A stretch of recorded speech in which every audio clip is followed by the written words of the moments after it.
どうも、クピオです。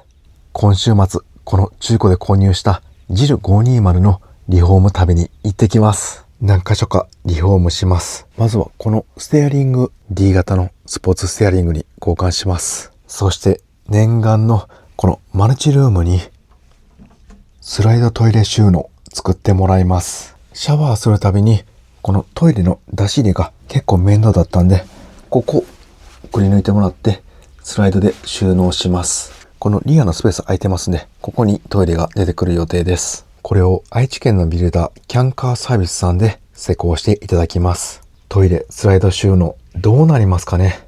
想像通り機能してくれたらいいんですけどね。不安と期待半分半分です。出発までまだ日数があります。せっかくなのでこの機会にやりたかった DIY やっておきます。今までやろうと思っていた DIY のアイデアいくつかあります。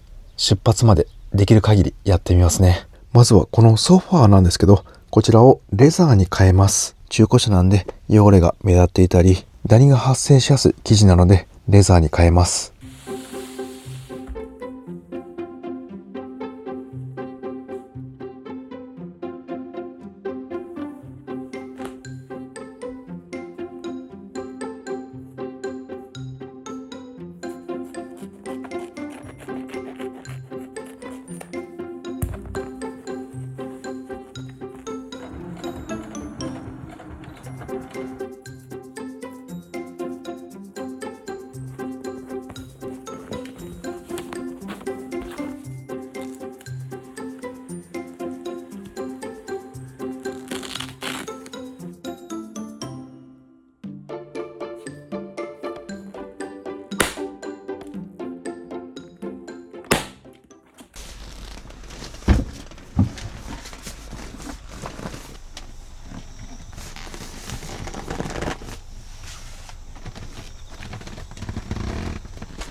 はい、完成しました。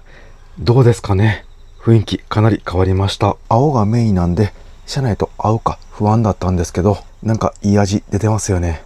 レトロな雰囲気がして、個人的には好きです。で、青だけじゃなくって、差し色でこのクリーム色っていうんですかね。白系も入れました。なんかミスティックさんのフラッグシップキャンピングカー、アンセイエのような雰囲気があります。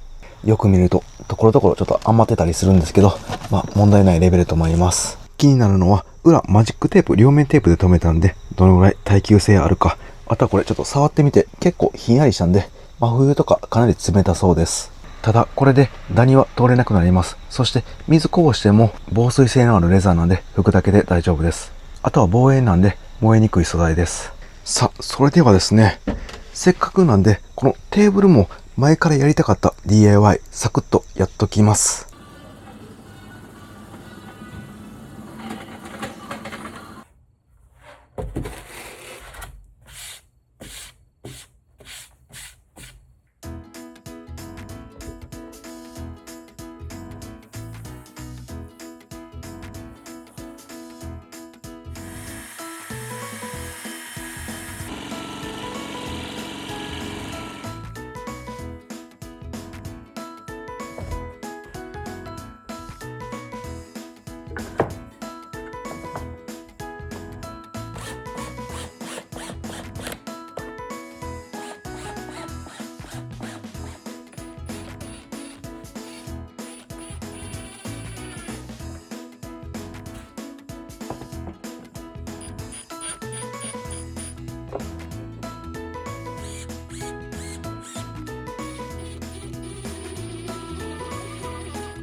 はい、テーブル完成しました。ここにテーブルを引っ掛けるブラケットの棒っていうんですかね。こちらを設置しました。これが前のタイプです。もう直接ビス打ちしました。さあ、それでは一回セッティングしてみます。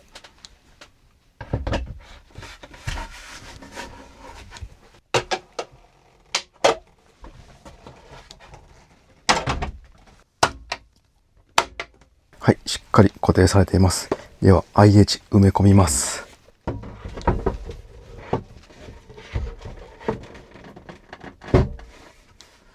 いや、いいですね。今からここで鍋とか最高です。で、前のテーブルなんですけど、ここに引っ掛けていました。なんで、だいたい15センチから20センチぐらい高くなりました。純正のテーブルが結構低かったんで、高めにしました。今なんですけど、朝の5時21分です。めっちゃ早くから作業してました。で、今からですね、残りの荷物積み込みして岐阜県へ向かいます。次はプロの方にステアリングの交換をしていただきます。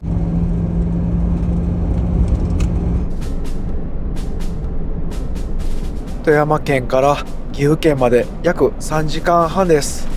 今日はすごい風が強いです。もうグルコン80キロに設定してゆっくり走行します。山間部飛騨山脈走りますんで、ツキノワグマ出没にも注意しておきます。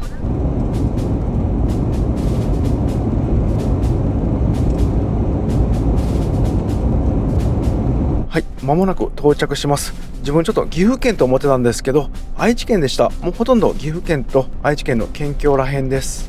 で、今回はビルダーさんや業者ではなくて、個人で施工をやられている方にお願いしています。なんと現在1年待ちです。ステアリング交換。これがワンオフで作っていただいたやつですね。ベースがクラウンの、クラウンの200系でこんな感じです。一回出します。はい。こ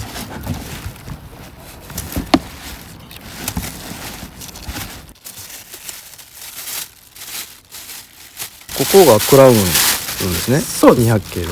クラウンで、本当は純正だと王冠マーク、クラウンの王冠マークなんだけど、はい。このホームパッド、エアバッグのカバーをカスタムしてあるんで、革のステッチ入れて、でその作業中の王冠マークをトヨタマークに変更、でマットブラックに塗ってます。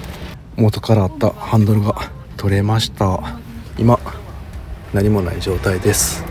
試運転してます。それで曲がってるかどうかとか、そう調整できるんですか？ネジの刻みで一コマ、ちょっと左って思っても一コマ左にずらすと、いやちょっと右だったみたいな時もよくあるんで。はい、わかりました。僕のいるうちなら何度でも。そうですね、調整できますもんね。はい、もう取り付け完了しました。すごい早かったです。すいません、ステアリング交換ありがとうございました。いや、ありがとうございます。同じマンションに住まれてる、田中さん、ビールいただきました。ありがとうございます。いつも見てます。はい、キャンピングカーお二人ともクレア乗られてて、動画見ていただいてありがとうございます。はい。でこれも今日飲みます。クピオさん愛が溢れてる。すごいね。何日か前から愛が溢れすぎてて。キャンピングカーが好きな方々で時間が解けます。成功中もずっとキャンピングカーの話で楽しかったです。いやー、しかしいいですね。ステアリング運転のフィーリング変わりました。なぜかですね、直進安定性が良くなっています。あとやっぱり小径ステアリングなんで運転席が広く感じます。なんか運転してるだけで顔がにやけちゃいます。ずっと触っているところなのでテンションが上がります。今日なんですけど YouTube の動画編集してサムネイル作ってアップします。車内で作業しますんで、一旦どこか公園などの駐車場行って休憩します。こうやってステアリングを比べるとやっぱり小さくなってます。この右側合わせてこっちから見ると純正の方が大きいです。純正に比べると少しハンドルの重さは感じます。その分なんかどっしりした感じで直進安定性が良くなったかもしれません。という感じのファーストインプレッションでした。またこれ長距離に乗って感想をお伝えします。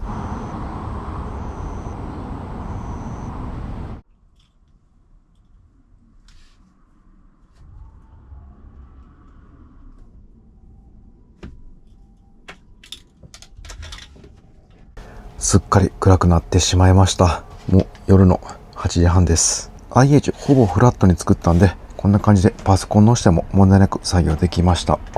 あさってまた愛知県でジルのリフォームありますんで、今日はこの辺どこかで車中泊します。明日は一日車内で過ごして、あさってのリフォームに備えます。ここの公園夜は閉まるみたいなんで、違う場所に移動します。お腹も空きましたんで、ご飯食べて今日はもうお風呂行かずに車内シャワーにします。トイレもありますんで、どこでも車中泊できます。この辺の車中泊スポットを探していたら、道の駅町テラス日清っていうのがあるんですけど、これがなんと2ヶ月前にオープンされたそうです。まだ Google マップでは工事のままになっています。どんなとこなんでしょうか。行ってみます。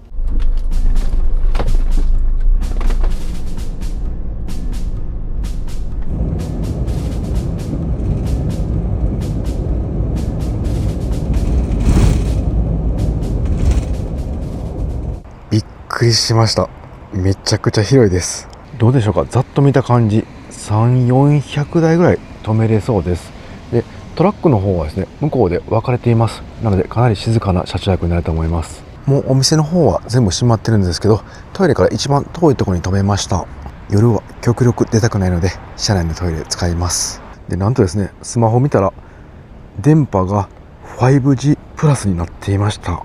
自分は初めて見ました。で、これ速度チェッカーしたんですけど、なんとダウンロード 373Mbps です。自分の家でも 100Mbps ぐらいなんですけど、もう家より早いですね。さすが愛知県大都会ですね。やっぱりキャンペーンカーとかもう車中泊で目隠しされている方たくさんいます。もうそのぐらい快適なんでしょうね。今日は車内の大きなモニターで YouTube 三昧楽しみます。では車中泊のセッティングしていきます。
やっぱり木のテーブルってすごいいいですよね。今回ニスを1回塗っただけなんで着色はしていません。なんか茶色っぽい色にしてもいいですね。ソファーの色も元からあるこのキャンピングカーの濃い茶色とよく合っている気がします。もし気が変わったらまた色変えたいと思います。こうやって自分で手を加えて楽しむのもキャンピングカーの魅力の一つですね。もう14年落ちの中古なんでビスも躊躇なく打てます。せっかくなんでこの IH ヒーター使ってみたいですね。電源はこの後ろから出ています。そしてここに電源タップ延長しています。これ電源つくともう使えます。ボタン一つで使えますんで用意の手間が減りました。ここの道の駅来る前にスーパー寄って焼くものを買ってきました。この 20% 引きの和牛と、あとは名古屋コーチンですね。鶏肉もあります。ここでフライパンで焼いてちびちび飲みながら楽しみたいと思います。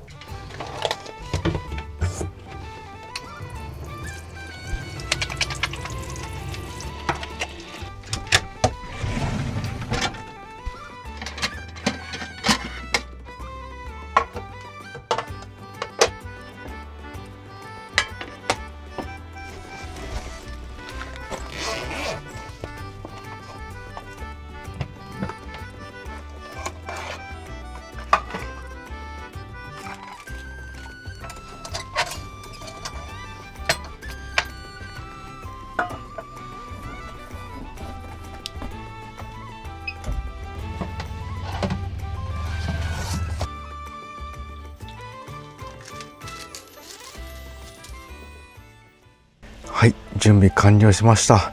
それでは焼いていきます。今マックスファン回してますんで、空気ここから取り入れて煙は上に行くと思います。でこのキッチンペーパー敷いて焼きますんで、もし焦げ付きありましたらもう変えて煙出ないようにしますんで、匂いは残りにくいと思います。で最初もうちょっと大きいフライパンにしていたんですけど、ちょっと枠からはみ出ちゃって気に当たりそうだったんでやめときました。ちょっと小さめにしてます。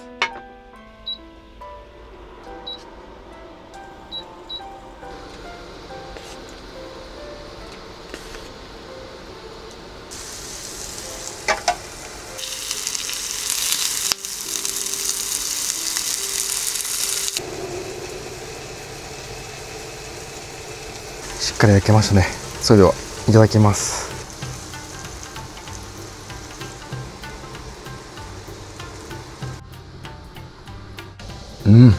しっかり焼けてます。キッチンペーパー引いていたんで火力は弱くなりそうですが、油のおかげでしっかりお肉全体に火が入っています。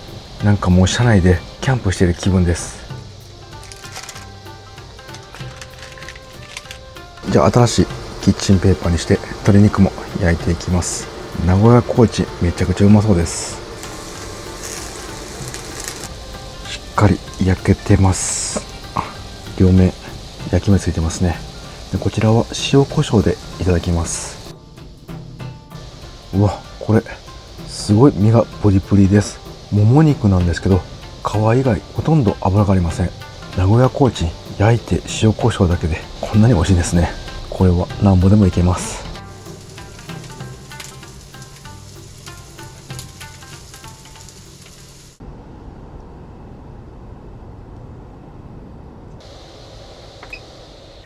ごちそうさまでした。ちょっと焼肉のタレ多く入れすぎたんでかなり余りました。排水タンクに入れるとなかなか匂い取れませんので、今回はもう凝固剤で固めてゴミとして捨てます。あとは軽く拭き取って食洗機に洗ってもらいます。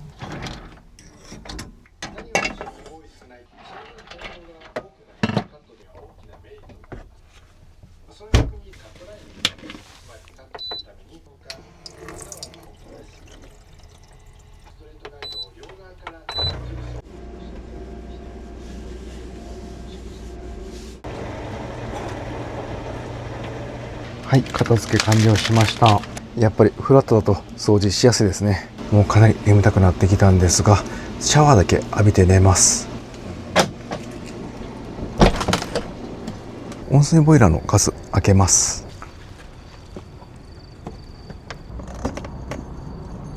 道の駅かなり静かです。エンジンつけて休まれている方もほとんどいません。一旦外出てから戻ってきたらほんのり肉の匂いしました。もうちょっとマックスファン回しておきます。やっぱりこのテーブル換気扇使った方がいいですね。今マルチルームにラップポン置いてますんで一旦出して空にします。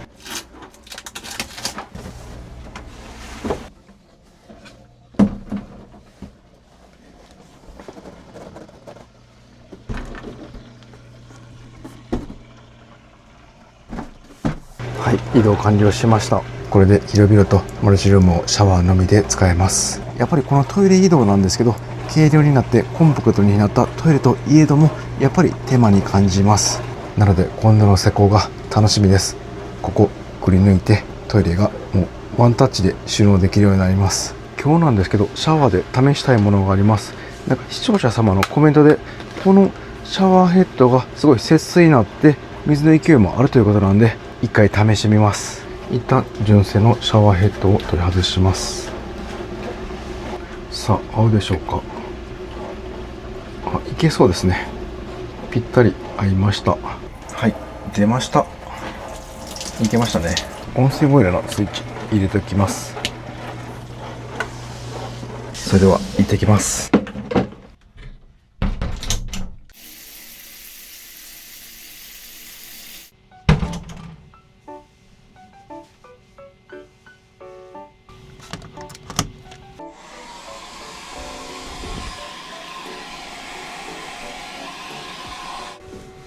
それではベッド展開していきます。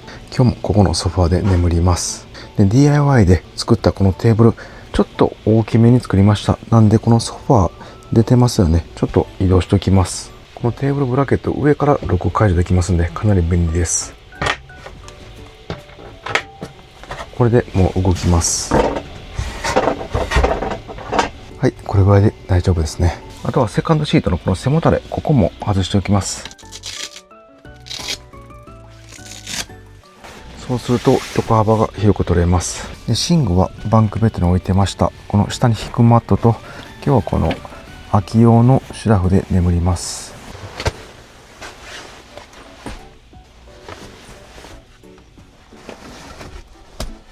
でこのシーツも持ってきていたんで、今日はこちらも敷きます。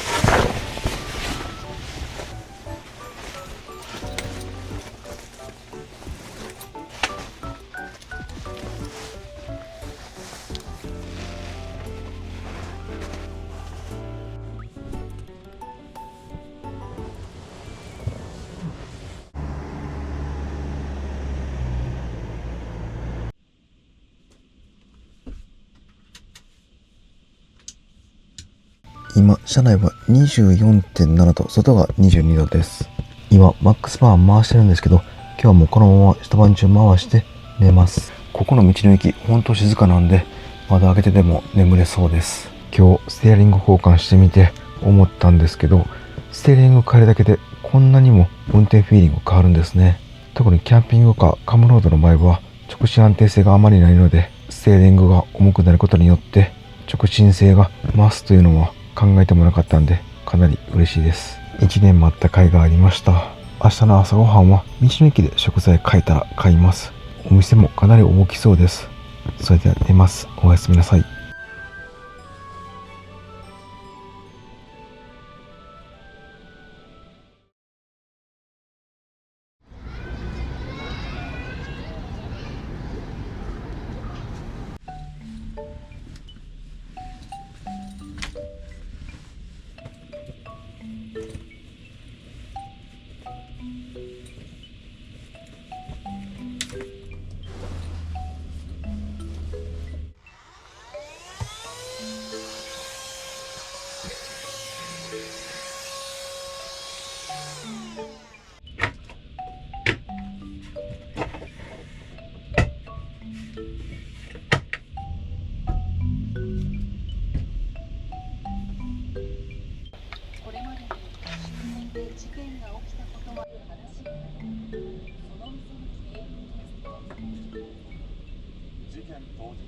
昨日からずっとマックスファンで換気してるんですけど、外気温と車内の温度が一緒ですごい過ごしやすいです。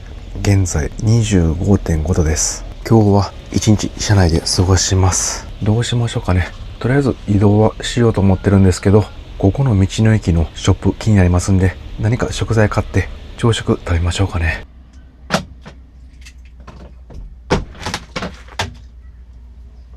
うわ、すごい車ぎっしりです。今日日曜日っていうのもあるんですけど、こんなに広い駐車場がもうかなり埋まってきています。大人気の道の駅なんですね。ここで朝食を食べようかなと思っていたんですけど、出た方がいいですね。ここすごかったです。新鮮なお魚やお肉、パンなど魅力的な商品がたくさんで、ついついたくさん買っちゃいました。どこか近くの公園や河川敷行って朝食いただきます。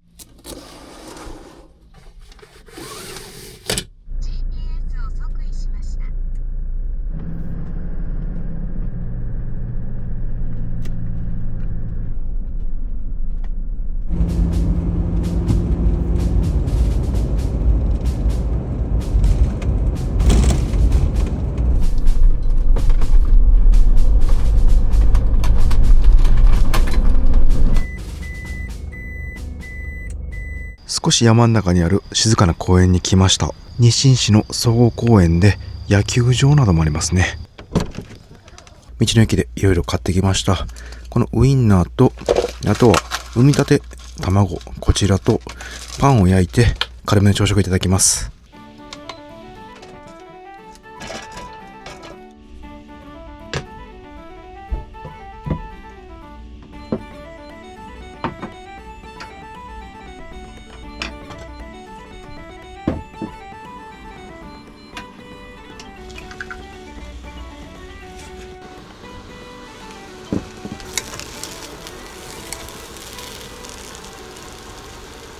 はい、簡単ですが完成しました。あとはもうこのパンのですね、こちらの上にウインナーと卵をのしていただきます。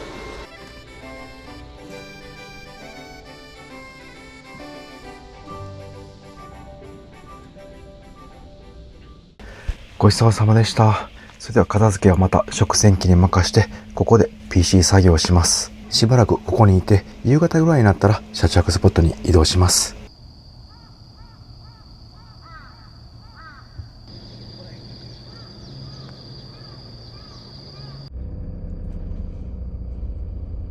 明日キャンピングカーの施工をしていただくビルダーさんは、さらに東側の豊橋市です。まだ少し距離ありますので、高速乗ってサービスエリアで車中泊します。あまり土地勘のないところでの車中泊は、高速道路のサービスエリアが安心安全で便利ですね。今日はシャワーじゃなくて、この辺の温泉入りたいですね。公園から10分のところに温泉がありました。ゴザラッセのお湯。こちらでお風呂入ってからサービスエリアに入ります。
なんかね、すごい電波が悪くてネットがあまり使えません。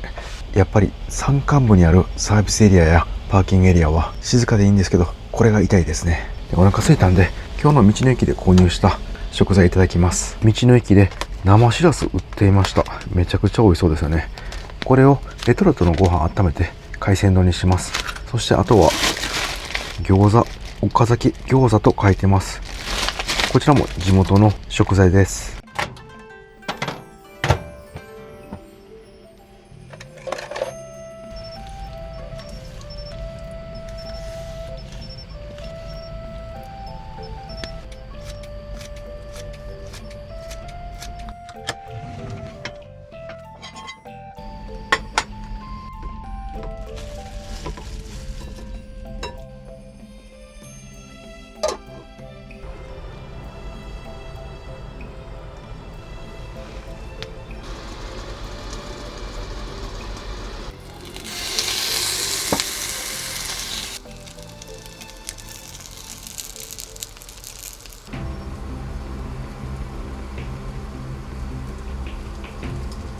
ちょっと卵の黄身割れちゃって見た目あれなんですけど、味は美味しそうなんでこれでいただきます。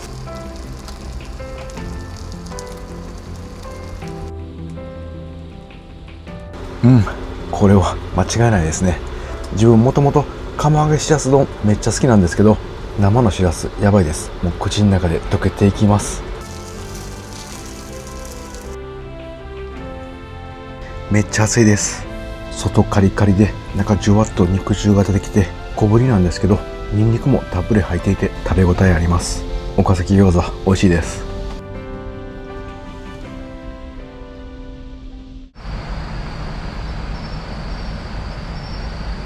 ごちそうさまでした。今回 IH 調理器でここで調理するなって思ったんですけど、やっぱりですね、ここの幅が小さいんで、フライパンがはみ出るとこのテーブルの上についちゃうことがあるんで、ちょっと怖いですね。もうちょっと大きい IH 調理器にした方が良かったかもしれません。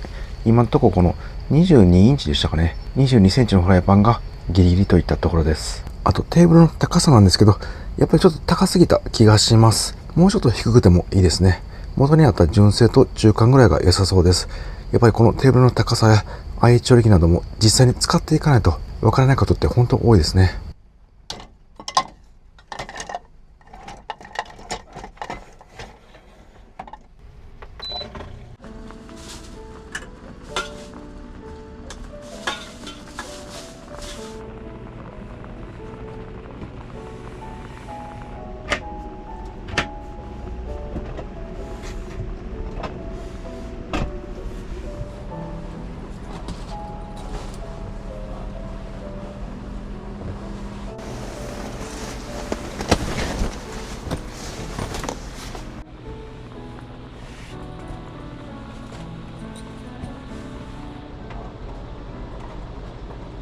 今日もマックスパン回しながら寝ます。明日の施工していただけるビルダーのキャンカーサービスさんなんですけど、実は個人向けに商売やってないんです。ビルダーさん向けのキャンピングカービルダーさんなんです。ややこしいんですが、皆さんが知っているキャンピングカービルダーさん、いわばメーカーさんのキャンピングカーを作っているところなんです。どこのメーカーさんかは公表するといろいろ問題が起こるので言えませんが、腕は超一流です。今回社長さんと知り合うことができて、わがまま聞いてくれることになりました。本当にありがたいです。こんな面倒でスキルのいる作業、なかなか受けてくれるとこありません。いろんな出会いに感謝しつつ寝ます。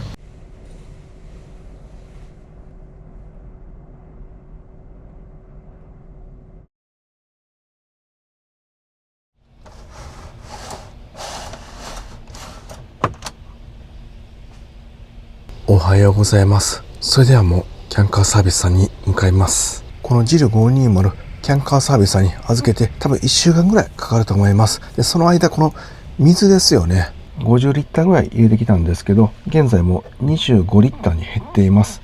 で、この使ったお水がシャワーとか手洗った水ですね。これが排水タンクに今溜まっています。で、それ1週間放置すると結構一周しますよね。腐ってきて。なのでこのろ過装置使って排水タンクのお水をきれいな清水タンクに移動しておきます。はい、このスイッチを押して、あとを待っとくだけです。はい、開始して10分ぐらい経ちました。現在35リッターまで増えてきました。あとはこのソファー下にあるスイッチ、これを押すとオゾンファインバブルが清水タンクの中に充満されます。これで2週間ぐらい水が腐らなくなりますんで、ジルのリフォームが終わって戻ってきてからそのまままたすぐに旅ができます。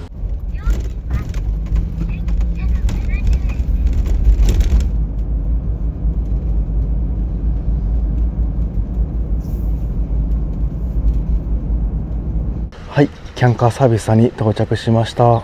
今作ってるキャンピングカー、ちょっと諸事情で映せないんですけど、たくさん新車のキャンピングカーが並んでいます。ジルのマルチルームトイレ収納の打ち合わせも終わって、これから預けます。しばらく多分1週間ちょいですかね、ジル預けますんで、その間このなんとバスコン貸していただけます。ベース車両ローザなんですけど、いろいろワンオフで施工されたキャンピングカーになります。このラグジュアリーな感じ最高ですよね。リアにはセミダブルの常設ベッドがあります。全長624センチ。自分運転できるんでしょうか。ではジルの使っていたアイテムを積み込みます。またバスコンの動画は別途出します。いや、もう施工が楽しみでしかありません。それではキャンカーサービスさん、よろしくお願いします。はい、バスでの車中生活が終わり、キャンカーサービスさんに戻ってまいりました。洗車までしていただいてもうピカピカです。ありがとうございます。すみません、星野さん、ありがとうございました。こちらこそありがとうございました。今回は、はい、久喜さんのご提案で、はい、シャワールームにトイレがあったんですけど、それを、外してしまって、でラップポンをこう使う時にシャワールームに入れてたっていう、そういう手間があったんですけど、ただそのシャワーを使うにはそれをするしかなかったと思われるんですけど、久喜さんの提案でシャワールームにトイレを収納したいっていう。わあ、すごいこういう具合でトイレを使っていただいて、で今度シャワーを浴びるときはこのままでシャワーカーテンを敷いてもらえれば、使えるので、これで水がかからないんですね。はい、大丈夫です。このまま座っても大丈夫なんですか？大丈夫です。もう扉でちゃんと受けるように作ってあるので、でこれ社長さん自ら作ってくれたんですか？作りました。ありがとうございます。作りました恥ずかしい話、34年ぐらいこんな商売してるんですけど、久喜さんに言われるまでこういう素敵な仕様ができるのに気づかなかったんで、ちょっと楽しかったです。あ、本当ですか？そう言ってもらったら。残業しました。僕あんまり働かない。残業までしてもらって、短期間で仕上げてもらって。昨日3時までやりました。3時までですか？すいません、ありがとうございます。ないです。やっぱまだまだ僕勉強をしなきゃいけないなってよく思いました。やっぱり当たり前のことばっかり考えないで、やっぱり新しい発想とか新しい発想の方の意見も聞きながら、まだまだ勉強させてもらわないといけないなって、そんな感じで言ってもらったらなんかちょっと無理言った甲斐がありましたね。本当楽しかったですね。しばらく僕最近あんまり開発自分でやらないんで、できればいいものが作りたいなと。じゃあまたこんなんできますかって提案させてもらってもいいですか？はい、何でもやります。できることは、はい、僕らも勉強になるんで、またいつも言ってください。わかりました。ありがとうございました。すみません、ありがとうございます。それでは富山県のガレージへ向けて出発します。もう遅いので途中高速道路パーキングエリアで車中泊します。その時に今回リフォームしていただいたマルチルーム実際に使ってみます。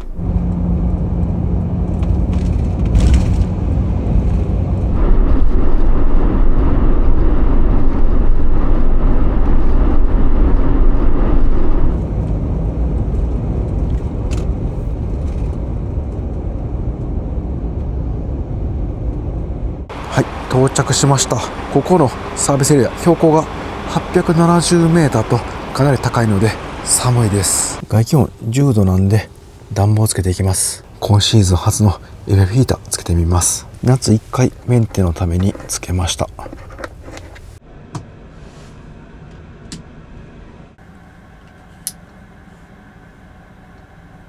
FF ヒーター無事ついてくれました。もうすぐに暖かくなっています。車内は 23.1 度です。いやー、しかしキャンカーサービスの社長さん、昨日深夜3時まで作業してくれて、今日の引き取りの時間に間に合わせてくれました。本当にありがとうございました。すごい嬉しかったのがこの作業ですね。このギミック自体作るの楽しいと言ってくれました。メールでもこういったアイデアを活用して作る作業久々なんで、すごい楽しいと言ってくれて、こちらまで嬉しくなりました。なんかただの車、キャンピングカーなんですけど、人の優しさや魂がこもってると思うとさらに愛着が湧きました。大事に乗っていきたい、そんな気持ちになりました。で、なんかですね、自分勘違いしていたようです。聞くところによると、キャンカーサービスさんは B2B、 いわゆる業者さんだけにサービスを提供している会社と思っていたら、個人でも受けてくれるようです。で、最近よくあるのが普通の車に 12V クーラーですね、そういったものをつけたりとか、あとは今乗ってるお客さんのハイエースなどをポップアップにして構造変更や車検を通す、そんなプロフェッショナルなこともやられているそうです。今回の自分のようにキャンピングカーで何か困っていることありましたら、ぜひ相談してみてください。キャンカーサービスさんができることであれば力になってくれると思います。概要欄に問い合わせ先貼っておきます。それでは今回リフォームしていただいた箇所ですね、詳しく説明していきます。このトイレのスライド収納の前に他にもいろいろやっていただきました。まずはこの冷蔵庫です。この下錆びて朽ちていたんですけど、なんとですね、直してくれました。この下なんですけど、もう錆びてボロボロ取れてたんですよね。で、隙間ができていって冷房の効率が悪くなってきました。でもこれ全部取ってもらってアルミのフレームみたいなのに変えてくれてます。もうこの冷蔵庫変えないとダメかなと思ってたんですけど、これでまたしばらく使えます。そして外装コーキングが剥がれたとこありました。そこ打ち直してもらったのと、あとはフロントバンパーエアロットですかね、それがちょっと曲がってドアを開けるときに吸っていたんですけど、そちらも直してもらいました。今はもう外暗いんで明日の朝また確認します。で、社長さんはこのトイレのスライド収納結構いろいろやってくれてたんで、社長の息子さんがこちら直してもらいました。ありがとうございました。親子で働いているの素敵ですよね。後継がれるんでしょうか。楽しみです。で、メインのトイレリフォームなんですけど、いろんな細やかな気配りもしてくれて、かなり使い勝手良くなりました。ではまずは一旦開けてみます。ここのノブを押すとロック解除されます。そして引きます。そうするとトイレが出てきます。このギミックたまらないですよね。で、下しっかり設置してますんで、体重乗せても大丈夫です。中はこんな感じのボックスみたいな感じになっています。で、上にコンセントを増設してくれてますんで、もうそのままコンセントをいちいち抜き差しせずに、このまま挿したまま移動できます。で、それは自分がリクエストしたんですけど、もう一つこういったトイレの凝固剤やティッシュや子供用の便座ですね、こちらまとめて出てくるようにちょっとスペースお願いしました。で、ここの前ですね、30センチ上げてくれたんで、大人でも十分座れます。自分も先ほど座ってみたんですけど、問題なく座れました。で、すごい良かったのがここなんですよね。ちょっとこんな感じで上上がってますんで、手持てます。手すりのように使えます。やっぱり狭いんで、立つ時とか座る時、しゃがむ時とかですね、手すりないと不安定になります。でもここがちょうど手すりの役割になって立ちやすかったです。そしてその他もいろいろ仕掛けありました。トイレ使用終わって実際にシャワー入る時にここ一旦閉めます。ロックを押して、でこのままロックかかります。で、この間の隙間は水が入らないようにクッションテープのようなもので密着されていました。で、それプラスですね、カーテンも新しくつけてくれていました。こんな感じでぐるっと半周しています。でこのカーテンも新しくこれ専用ワンオフで作ってくれていました。これを外すとこんな感じで全体をぐるっと囲まれるような感じになります。これで完全防水になっていると思います。でこれちゃんと戻らないようにフックつけてくれています。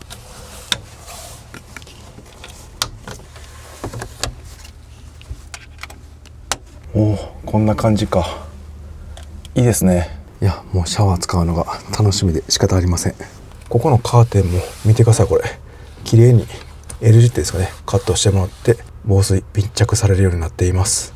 でカーテンを束ねるとこんな感じでトイレが出せなくなるんですよね。なのでカーテンをさらにここでも束ねます。これでスムーズにトイレが出せるようになっています。この辺は社長さんがその場その場で使いやすいようにアレンジしてくれました。本当ありがとうございます。でここですね、本来は木があったんですよね。板みたいな感じで。というのも前にカセットトイレ、この中古で買った時についていたカセットトイレの板がついていましたが、ここもカットしてくれました。そうすることにより外からですね、物の出し入れができるようになっています。もうカセットトイレは使うことないので、こっちの方が絶対使い勝手いいですよね。であとですね、ここ FF ヒーターなんですけど、本来はこの辺に FF ヒーターの送風口がありましたが、これが当たってしまうんで横に移設してもらいました。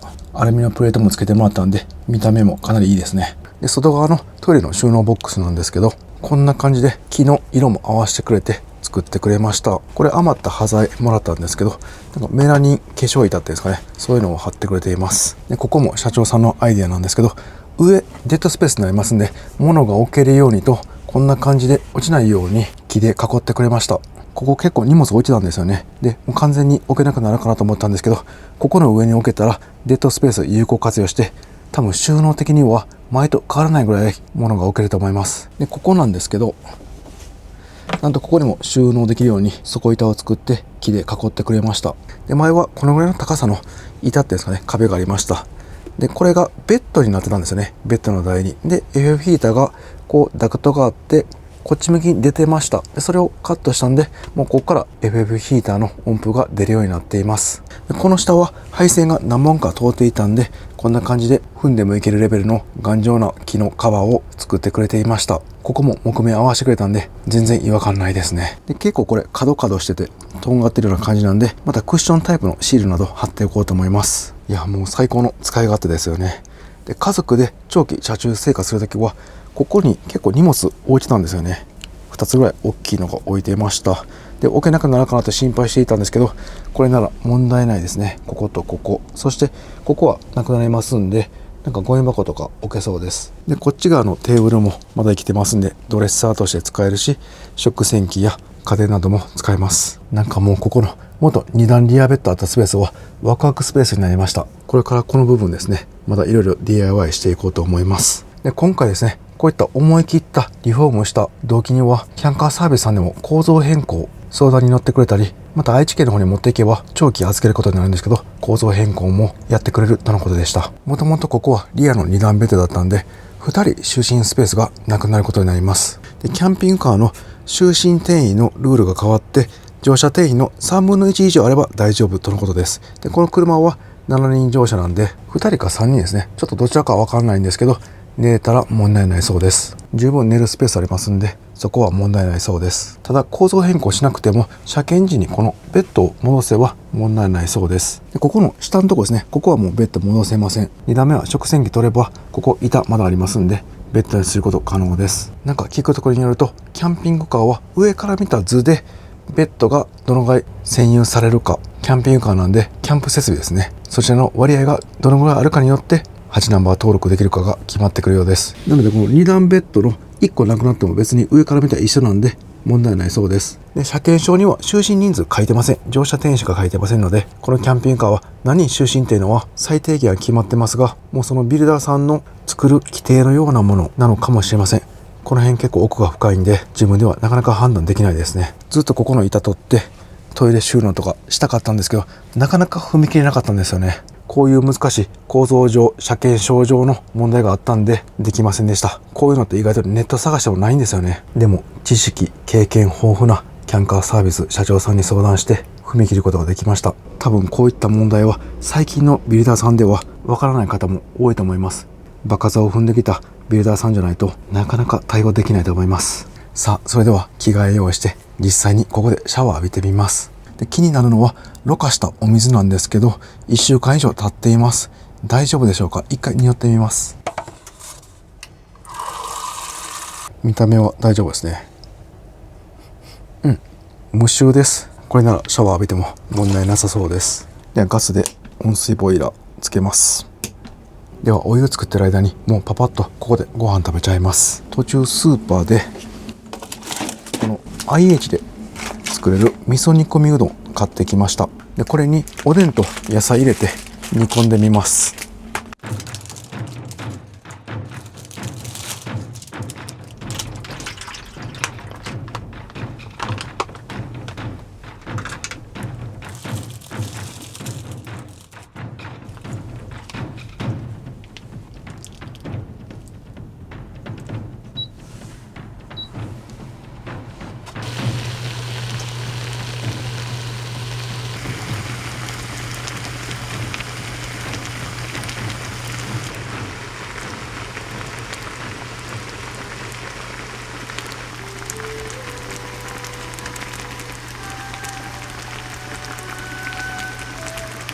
はい、それでは火力一番弱くして保温の状態ですかね。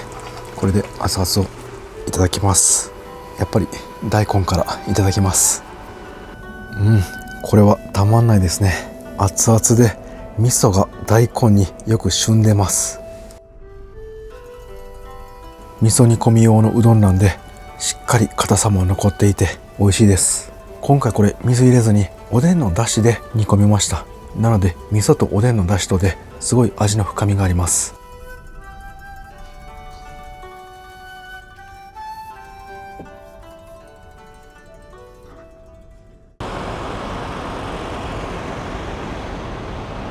ごちそうさまでした。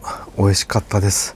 すごい汁がね、味噌と出汁で濃厚でした。ご飯が欲しくなるような感じでした。全部飲み干したいんですけど、体のことを思って残しておきます。こちらシンクに汁そのまま捨てると排水タンクに汚れついて取れなくなる可能性ありますんで、凝固剤で固めてゴミとして捨てます。この包装されたトイレ用の凝固剤と猛暑袋、この中に入れて固めます。ラップポンサニートイレに捨ててもいいんですけど、結構単価高いんですよね。なのでこっち側で処分します。で今回洗いもすごい少ないんで、もう食洗機は使わずにこっちで手で洗います。はい、熱いお湯で入れます。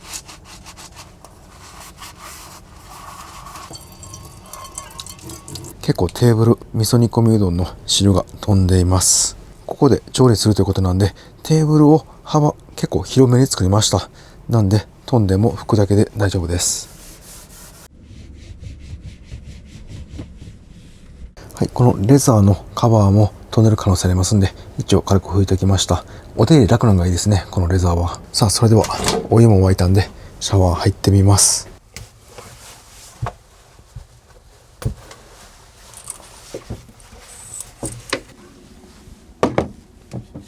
これタオルどこかけときましょうかね。前はここに両面テープでバーみたいなタオル掛けありましたが、ちょっともう貼れなくなっちゃいました。一旦このシャワーのこの金具のところにかけておきます。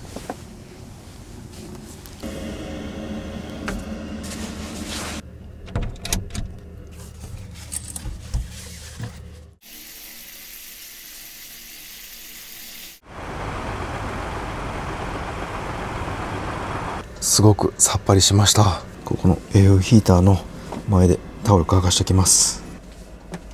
シャワーが終わってカーテン少しめくりました。ここに FF ヒーターの送風口ありますんで、温風がマルチルーム全体に行くようにめくっています。でやっぱり結構ね、シャワーカーテンには水滴がついています。今のところ拭いてません。もう上がったままそのままにしています。で肝心のトイレ収納のとこなんですけど、全然濡れていません。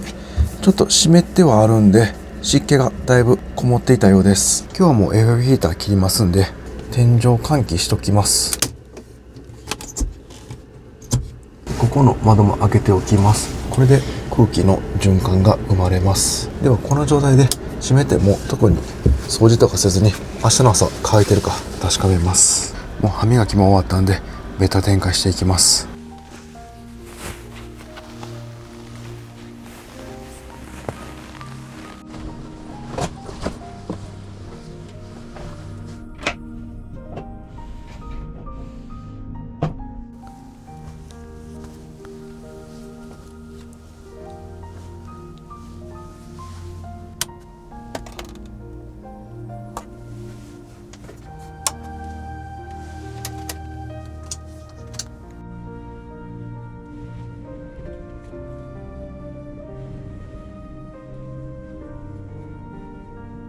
念願のスライドトイレ収納完成して本当に嬉しいです。早速今日使ってみた感想ですが、本当に便利です。シャワー使う自分からすると神ギミックですね。手前味噌ですがいいアイデアだったと思います。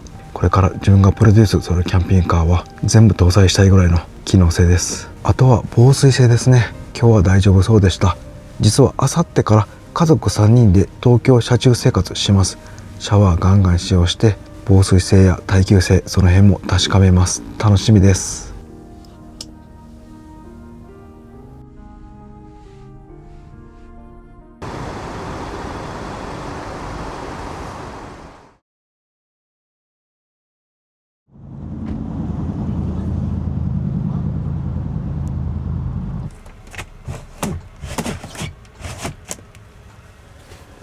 おはようございます。ぐっすり眠りました。マルチルームどうなったでしょうか。見てみます。パッと見た感じ、もう床は濡れてないですね。乾いています。シャワーカーテンどうでしょうか。濡れてないですね。もう乾いています。乾いてますね。はい、ではまとめておきます。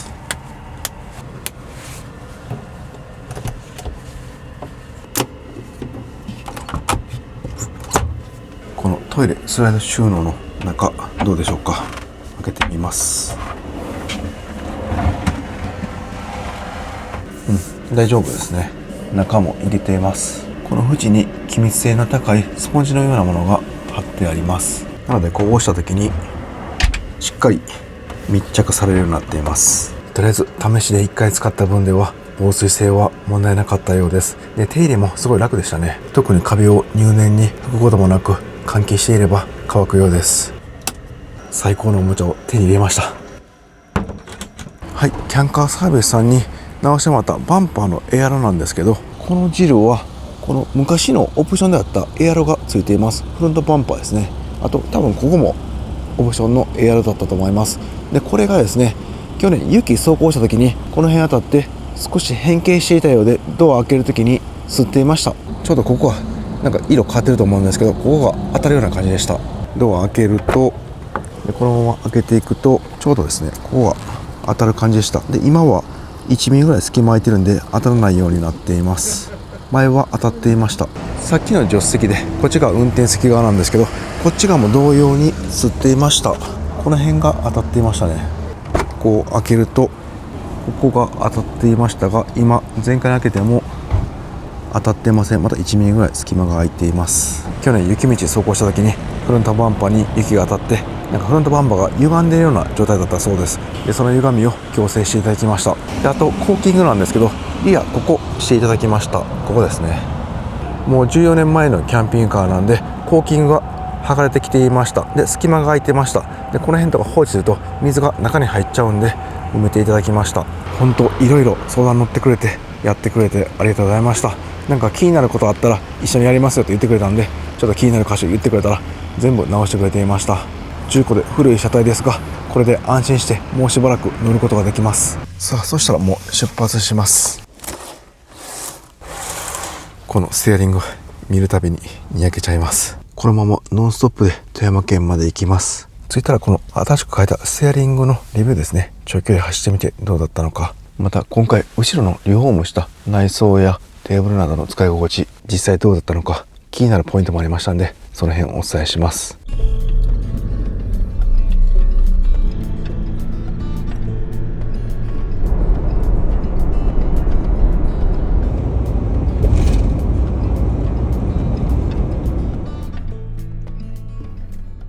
はい、富山県の河川敷着きました。今回リフォームしてみて気になった箇所なんですけど、まずソファーです。うまくできていたと思ったんですけど、意外とシワがありました。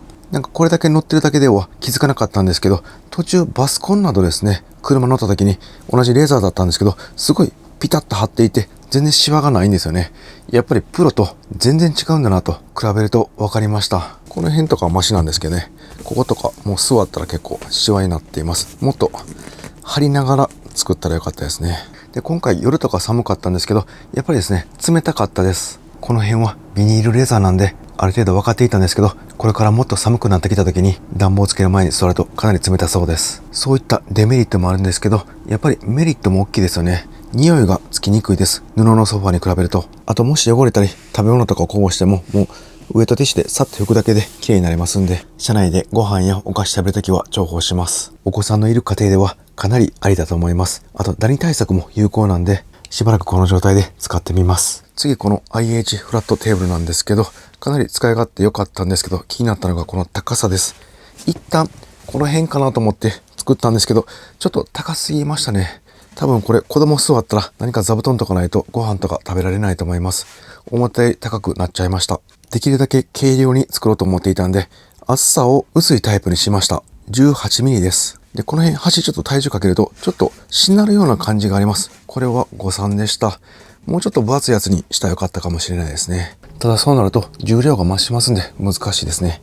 この辺に曲がらないようにもう一本木とかなんかビスで打ってもいいかもしれません。で、この IH 埋め込みなんですけど、実際使ってみると気になる部分が、この車がもし斜めの時ですね、この IH テーブルも斜めになります。その時、汁物とか置くと結構傾くんで、修正しにくいのはちょっと難点かなと思いました。で、こっち側のガスコンロのように強い火力でずっと継続的に火力を維持するのが難しいです。高温になってくるとエラーで止まったりするんですよね。で、この辺は中に入れてる具材や汁物だったら止まりにくいんですけど、なんか面積があまりない食材でフライパンが高温になってしまうとよく止まります。いろいろ気になる部分はありましたが、やっぱりここでなんか調理してそのまま食べるのって楽しいですよね。そして使わないときは何かカバーとかかけておけば普通のテーブルとして使えますので、これもしばらく試行錯誤しながら使ってみて実用性確かめつつ改善していきたいと思います。なんかこれを家族とか友達とかで囲んで鍋したら楽しいですよね。次この視聴者様に教えてもらったシャワーヘッドなんですけど、これね、節水になってました。で、幅広なんで当たる部分が多いんでかなり良かったです。こっち側が純正ですね。で、こっち側が新しいシャワーヘッドです。純正の方がなんかおしゃれな感じがするんですけど、こっちの方がなんかやりやすかったんで、しばらくこちら使います。教えていただいた方ありがとうございました。で、今回のリフォーム旅のメイン、ステアリングとトイレ、スライド収納に関してです。まずこのステアリングについてなんですけど、良かったのが高速道路の直進安定性増しました。これはもう小径の効果だと思います。で、例えばですね、タイヤを45度傾けるときに、例えばこの今の小径だと一周するとすれば、純正の方が大きいんで、同じ一周でも純正の方が大きく回してる感じがするんですよね。で、小径は小さく済みますんで、なんかもうハンドルがもし取られても小さい動きで済むという感じです。で、しかも重たさがありますんで、余計に直進安定性が増したような感じになりました。一方、デメリットとして、ハンドルが重くなったので、こういった駐車ですよね。あんまり速度出ていない時に、大きくハンドル回す時結構重たいんで、なんかよいしょよいしょって感じになっちゃいます。駐車に関しては、純正の大きい系の方が軽く回せますんで、駐車しやすかったです。普通のトラックとして使う場合には純正の方がいいと思います。街乗りメインで狭い場所に止めることが多いなら、純正ハンドルの方が使いやすそうです。これは好みによるんですけど、自分は高速の直進安定性が増したので、こっちの方が嬉しいです。で、何よりも一番のメリットは、このシルエット、ステアリングの触り心地、なんかずっと触っていたくなります。今回施工していただいた友丸工房さん、ありがとうございました。次はキャンカーサービスさんに施工していただいたトイレスライド収納なんですけど、もうこれはメリットしかありません。スペースの有効活用、一つのマルチルームで2部屋あるような感じです。なぜ今までなかったんでしょうか。そんな疑問が湧くぐらいめちゃくちゃ便利です。これから自分がプロデュースさせてもらうキャンピングカーには積極的に採用したい装備です。このギミックがまたたまんないですよね。男心というかおっさん心をくすぐります。唯一あるデメリットといえば、この木の箱じゃないでしょうか。その分重量増しました。デッドスペース有効活用してくれてますんで、収納はそんなに変わんないと思います。やっぱりこのキャンピングカーのリア一番後ろにあまり重たいものとか置きたくないんですよね。車としての性能が悪くなりますので、できるだけリアには重たいもの乗せないようにしていきたいと思います。そういった気になるポイントありますが、もうそれ以上に便利さが勝ってしまいますね。このギミック、なんか無償にやりたくなってしまいます。で、今回一人で使ってみたんですけど、明日から家族で車中生活します。嫁の首子と娘の首ミニも使ってもらって意見を聞きたいと思います。で、子供4歳なので本当に車内トイレよく使えます。我が家には絶対必要な装備だったんで、今回のリューホームでワンランクアップしたキャンピングカーライフを送れそうです。それでは今から明日の家族車中生活の準備します。また動画で配信しますんでチェックよろしくお願いします。